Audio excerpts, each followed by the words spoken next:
A lot of beginner writers have this belief that songwriting is a solo sacred event, that to write a song they first must go into hiding so they can be completely alone, almost witness protection like.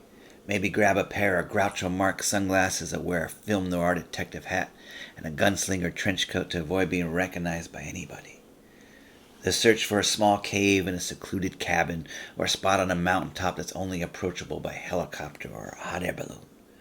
Only then will the gods of songwriting bless them and shoot down that sacred lightning beam of lyrics so they'll finally be able to trauma dump and write a song about either their grandfather or that covert narcissist ex-lover. Who the hell needs community, they'll say. I must do this alone. I'm going in commando style. I'm a writer, damn it. Other people will just get in the way. Most of these beginner writers are avid music lovers and are extremely excited about stepping into the world of songwriting. But the majority of them are all pumped full of worn out beliefs and cliches about songwriting, especially when it comes to collaborating. Now there are three very dangerous beliefs about co-writing that they all seem to carry with them and talk about them like it's written on some stone tablet by Moses' songwriting half-brother, Mo Dillon. But getting over these horrible and destructive beliefs is pretty much the first step to really understanding the process of co-writing. The first and most common cliche, the one that everyone seems to believe in and is always brought up at dinner parties by non-writers, is the cliche about the loner depressed artist. The cliche about the artist that lives in a downtown loft or a small Unabomber-like cabin that drinks 3 pots of coffee a day and then sips whiskey for the rest of the evening. In this fantasy, this person is possessed by some childlike trauma, and being alone working on cathartic lyrics is the only way to survive. Having someone else around would be total destruction. They must be alone, slightly depressed, over-caffeinated, by midnight so drunk that their liver is screaming profanities and their heart is having a heated conversation with the ghost of Christmas past. Now the second cliche is what I call the monk fantasy.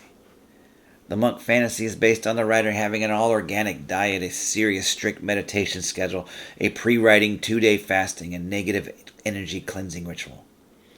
Always reading books about chakra energy and spiritual creativity. And with that one exception, their online weekly guru visit, they must walk alone and chant something in Sanskrit about the power of not talking to others. Namedo Cho, leave me alone.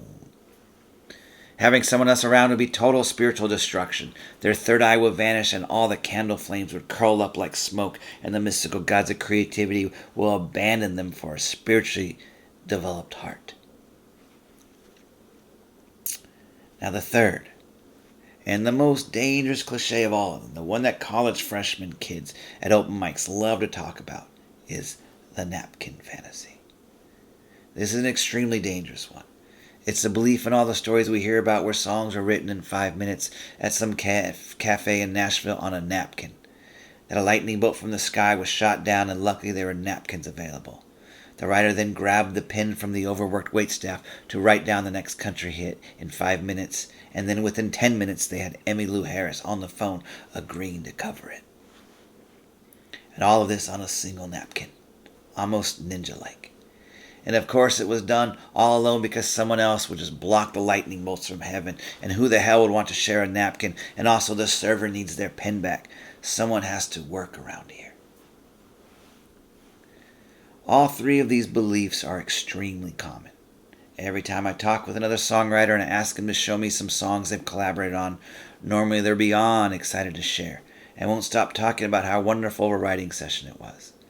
It's almost impossible to get them to stop talking about how much fun it was writing with their friends.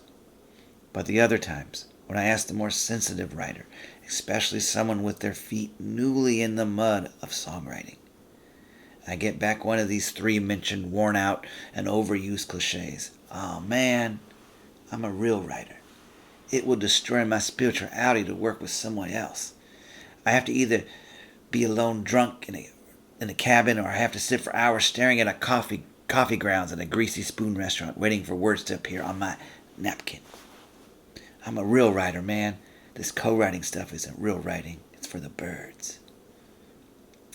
There's something freeing about writing with another person, though. The other writer won't allow you to constantly trauma dump about your covert narcissist ex-lover or how great your grandmother was. They're not interested in being a ghostwriter for your autobiography. They want to create something for you, create something with you, something different from what they can create on their own. They want to look across from the table and see a partner that is involved in creating strong images, beautiful melodies, and with their feet to the fire and their pen to the paper and their ego out chasing cats in traffic. Of the top-selling 100 songs of all time, 87 of them are written by 2 or more people. 87 of them. Just think about that for a second. That is beautiful.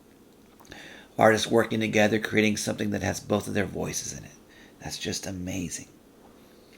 My advice to you would be let your ego go hang out on Tinder and wander around the internet for likes while that beautiful part of your soul gets back to writing and sharing a table with another writer.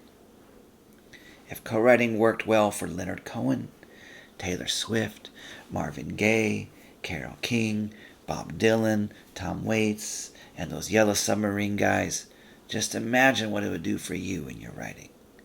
Start collaborating with others. You got this. It's only your ego holding you back. I promise you, start collaborating with others. It's only your ego that's holding you back.